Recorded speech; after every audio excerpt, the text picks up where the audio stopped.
How in the world did we get here? At first, it was dramatic, suspenseful, entertaining, and maybe even exciting. And then, the NBA was never the same. There was once a time in the NBA, or should I say, a golden time in the NBA, when loyalty was the gold standard for the league's very best players. Kobe Bryant, Tim Duncan, Dirk Nowitzki, and shout out to Steph Curry, at least for now. But guys, it wasn't that long ago where the standard was to finish where it all started. And some all-time great players have respected this standard and prioritized loyalty even as much as winning itself. Now let me be clear, what I'm getting ready to say isn't to bash players that decided it was time for a change of scenery, or thought it wasn't any big deal to approach the front office with a trade request, because not everyone has had a Tim Duncan or Steph Curry situation.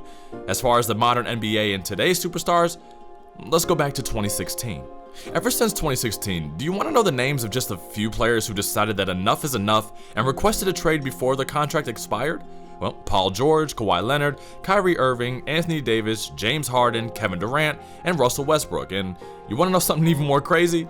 Of all the names I just mentioned, every one of those players played with at least one other player on that list. I think you can see where I'm headed with this. Remember when signing a contract was a player's obligation to remain a player on said team? It meant that you weren't committed and devoted to winning an NBA championship for that organization. Whatever happened to that? Now there's been a number of instances where a player wanted out, of course, like the few names I just mentioned.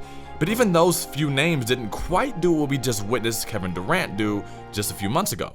Yeah, KD asked for a trade and wanted to ditch Brooklyn before his contract expired, but what he did was, in a way, completely and utterly unprecedented.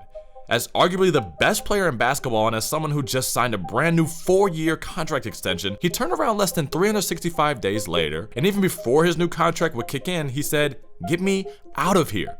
And this is right after KD and the Brooklyn Nets walked into the previous NBA season as favorites to win the NBA title. We, officially, have never, ever seen something quite to this extent.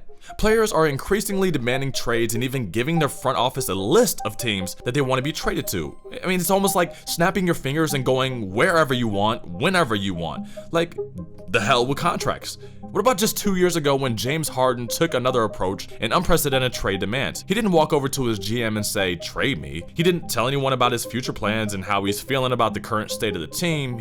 I'm laughing even trying to say this. He thought it was okay to just eat whatever he wanted and completely let loose on his fitness regime and gain weight to force his way out of Houston. I mean, you can't make this up. In a league where players found it foul to just sit out of games because you don't feel like playing or load management, James Harden was legitimately either wearing a fat suit for some time or he actually went all the way out on a limb and put on weight just so Houston would be forced to move on from him. Now, this is not to single out James Harden and Kevin Durant because clearly players have been doing this a whole lot more, particularly in the past several years. But I bring up James Harden and KD because, well, not only are players forcing their hand out of an organization to another, but they're also doing it as a route to team up with one another and stack the deck. I know I keep bringing up the golden age of the NBA, but it's true. Players of the past scoff at this idea of superstar players wanting to stack the deck on one team instead of competing against each other in pursuit of the ultimate goal, which is to win the championship. As they say, MJ would never dare to join Isaiah Thomas, or vice versa. Magic would have never joined Bird, but it's a new era and an entirely new time no matter how you slice it. The NBA super team era really began because of this.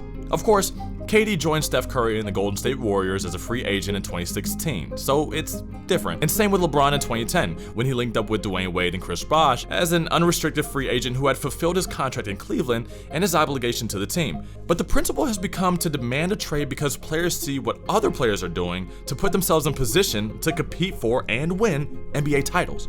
And because some players signed longer initial contracts with their current team and decide a quarter or halfway into their contract that this isn't working and that they want out, they fall into telling management that they aren't happy here any longer and don't wish to wait and play out the rest of their deal. So in turn, we've begun seeing players opting to commit to a team on a shorter term basis that at least allows them the flexibility to move on sooner than later in the case that things start going completely south. And I gotta say, the first guy to start doing this was LeBron.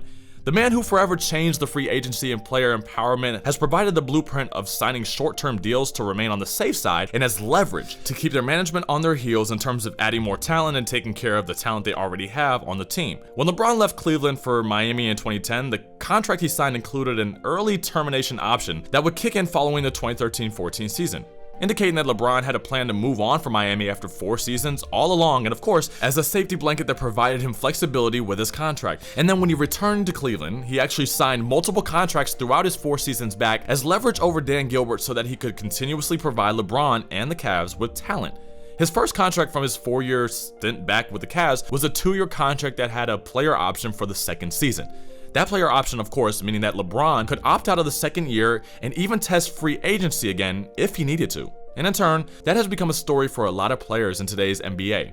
But KD clearly chose not to take that route because he was convinced that he was in the ideal situation and that the Nets would constantly be at the top of the NBA chain as long as he was there. 15 years into his career, KD could have and probably should have taken a page from LeBron's book and signed a shorter term contract, like he did with the Warriors of all teams back in 2016 and 17 when KD signed a 2-year contract with the second year as player option in back-to-back seasons.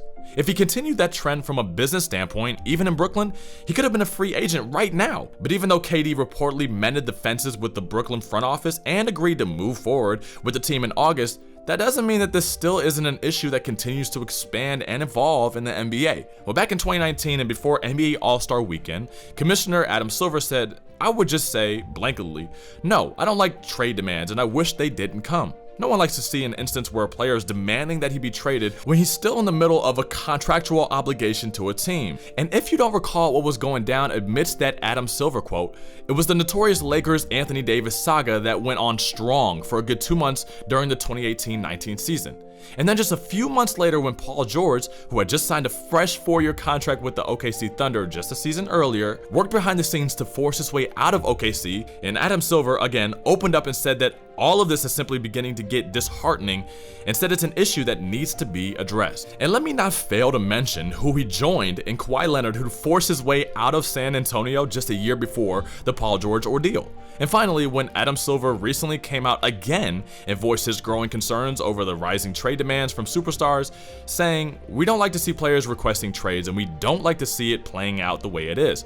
Basketball was fantastic this past season. The playoffs, we had a wonderful finals. I don't want to be naive, but I would love the focus to be on the play on the floor." It's hard to disagree with much of what Adam Silver is saying. It is, by all means, a player-run league and a league that thrives thanks to the superstar appeal. But the constant trade demands that ensue year after year might soon get to the breaking point. A breaking point that might just start stripping the league of faithful followers and a loyal fan base. It's one thing to let your front office know that you don't have intentions on re-signing with the team and that they should perhaps explore trading them before they're left with nothing once the player does, indeed, walk out the door. But it's an entirely different thing to sign a contract and then turn right back around and demand to be traded just a year or two later amid a 4 or 5 year contract. It goes without saying that trade demands and player movement have added an element of intrigue in the league and suspense. But after some time, you start to wonder, at what point is enough enough? I don't know about you, but I am actually glad that KD's demand wasn't honored and that he's going to remain in net for at least the foreseeable future, because if something with KD did go down, oh boy. But if you demand a trade and get your wish to link up with another superstar, I'm just saying, you better go win a championship to validate the move.